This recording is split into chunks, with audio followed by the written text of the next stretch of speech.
अस्सलामुअलैकुम जी। बहुत दिनों बाद आप सबको मेरा सलाम। बहुत दिनों बाद वीडियो बना रही हूँ, बताऊँगी क्यों बहुत दिनों बाद वीडियो बना रही हूँ। और ये जी संडे का दिन है। संडे के दिन मैं बच्चों को बना के दे रही थी पैनकेक।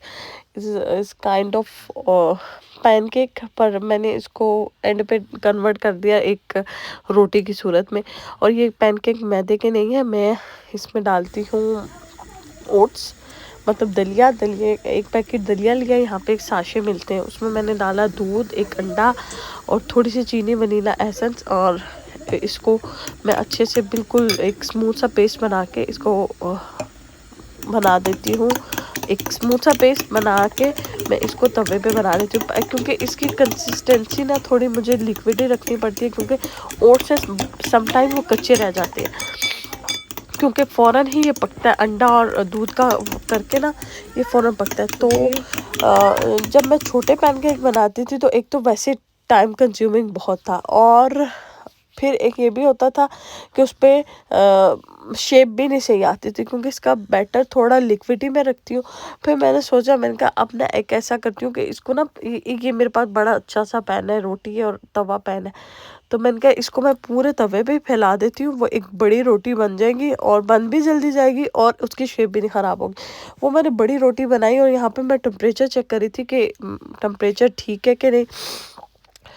तो जैसे टेम्परेचर मतलब सही होना चाहिए, क्योंकि अगर थोड़ा सा ठंडा होगा तो ये रोटी, क्योंकि ओट्स हैं तो ये फ़ौरन चिपकेंगे। नॉन स्टिक पे भी चिपक गए थे, तो स्टिक कर गए थे। तो टेम्परेचर आप चेक कर लें, बहुत ज़्यादा भी ना। और ये देखेंगे, वही बात है ना कि जब मैंने स्मॉल बनाई तो वो थोड़ी डी शेप हो गई। और ये बड़ी रोटी मतलब बच्चों को इतनी अच्छी लगती है कि वो दोपहर में दे दूँ, शाम में दे दूँ, या किसी भी वक्त दे दूँ, वो खाते। और इतने दिनों से वीडियो इसलिए नहीं बना पा रही थी कि मेरा वॉच टाइम अल्हम्दुलिल्लाह पूरा हो गया, बट मैं सिर्फ वेट कर रही थी कि एक दफ़ा मोनेटाइज हो जाए तो फिर से मैं अपनी वीडियोस अपलोड करूं। बट आई डोंट नो कि मेरे वॉच ओवर को अपडेट होने में क्यों इतना टाइम लग रहा है। मैंने सुबह कांटेक्ट भी किया था चैट सपोर्ट सिस्टम पे, तो उन्होंने मैसेज किया कि थोड़ा इसको टाइम लगता है आपके जो यूट्यूब स्टूडियो पे आवर्स आने में, तो बस इसीलिए करके वीडियो नहीं बना पा रही थी। और ये था संडे का दिन। संडे का दिन नाश्ता करवा के मुझे जाना था डर्माटोलॉजिस्ट डॉक्टर के पास। मेरा अपॉइंटमेंट था स्काल्प का। स्काल्प में मुझे सोराइसिस है, मैं आगे एक्सप्लेन भी करूँगी। मैं पिछले तकरीबन मई से मेरे अपॉइंटमेंट स्टार्ट हुए और ये सितंबर आ गया, मतलब 5 माह हो गया। मई के स्टार्ट में था, तो अभी तक कोई दवाई कुछ प्रिस्क्राइब नहीं करके दे रहे हैं, बस अपॉइंटमेंट ले लेते हैं और बस वही कहते हैं कि उसी मेडिसिन को ऐसे कर लो वैसे कर लो। और ये देखिए, ये मैंने बेटी को दिया, उसको बहुत पसंद आया। और ये मेरा बेटा माशाल्लाह ऑलरेडी खा रहा था, उसको मैंने छोटे बना के दिए थे। और ये मैं आ गई थी हॉस्पिटल। ये देखें, बिल्कुल संडे का अपॉइंटमेंट था 12:30 बजे और 1 बज गया था मुझे वेट करते हुए। और यहाँ पे छोटा बेटा मेरे साथ था जो बहुत चुल कर रहा था मेरे साथ। उसने अपॉइंटमेंट लेना मेरा मुश्किल कर दिया।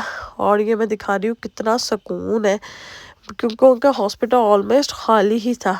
और ये देखिए, यहाँ पे बाहर ऐसे सिटिंग एरिया है, ये मैं जाके दिखा रही हूँ। बिल्कुल बिल्कुल क्लीन टॉयलेट नहीं, गार्डन। और टॉयलेट भी बहुत क्लीन था, क्योंकि मैं टॉयलेट के सामने ही बैठी हुई थी। और यहाँ पे मैं अब बेटे के साथ खेल रही हूँ, उसको खिला रही हूँ, वो बार बार खेलना चाह रहा था। और यहाँ पे मैं आपको दिखाऊंगी आगे अपना स्काल्प। ये देखें, ये मैं दिखा रही हूँ आपको अपना स्काल्प के। ये ऐसे डेंड्रफ के पैच होते हैं जो बहुत इचिंग करते हैं। और ये बस मुझे अपॉइंटमेंट दे रहे हैं और मुझे मेडिसिन नहीं दे रहे। इसे थोड़ा पता नहीं क्या, अल्लाह मियाँ शिफा। इसीलिए ज़्यादातर मेरे हेयर मैसी भी होते हैं, क्योंकि मुझे कॉम करते वक्त थोड़ी तकलीफ़ होती है, जिसका करके मेरे बहुत से बाल भी झड़ दिए। और मैंने कुछ बहुत ज़्यादा कटिंग भी अपने बालों की करवा ली। मैं यहीं पे एक्सप्लेन कर रही थी। तो बस यही अपॉइंटमेंट था। फिर 20 से 25 उन्होंने यही बोला कि जो आपको पहले मेडिसिन दी है कि 1 आवर लगाने के लिए, उसी को आप मेडिसिन को ओवरनाइट लगाएं। 5 टाइम लगाए तो देखो। और बस डिस्कशन हुई डॉक्टर के साथ, और बस अभी ये मैं बाहर निकल रही हूँ, और बस हस्बैंड लेने बाहर ही खड़े थे, 2 मिनट में आगे थे, और छोटा सा था तो वो थोड़ा तंग करता है। मैंने उनको कहा भी था गाड़ी में रख लें, कहता है कि मुझे गाड़ी में ज़्यादा तंग करता है। तो बस हॉस्पिटल में देखे रश था। बस यहाँ का थोड़ा मेडिकल सिस्टम ना बहुत स्लो है।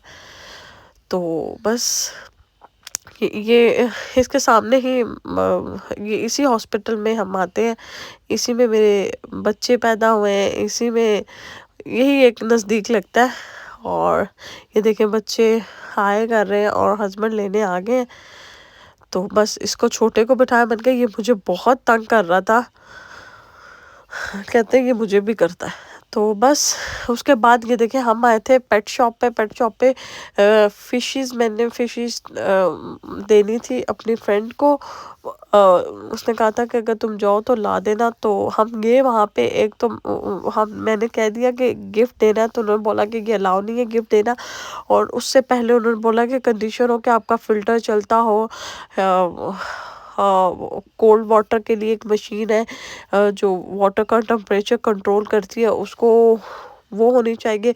मैं और मेरे हस्बैंड गए थे, तुम उनको कह दो कि ये चीज़ें हो जाए तो मैं फ़िश ला दूंगा। मैंने कहा मैं नहीं कह सकती ना कि आप ये चीज़ें रख लो। तो यहाँ पे थोड़ी मेरी और मेरे हस्बैंड की बहस होगी। तो बस हम बगैर फ़िश के ही ले आए। मेरे हस्बैंड गुस्से में बाहर आ गए कि तुम मानती नहीं हो, वो क्या कह रही है। और बस यहाँ पे फ़िश ही देख रहे थे कि अब वो 1 का पेयर नहीं देते, अगर आपको गोल्ड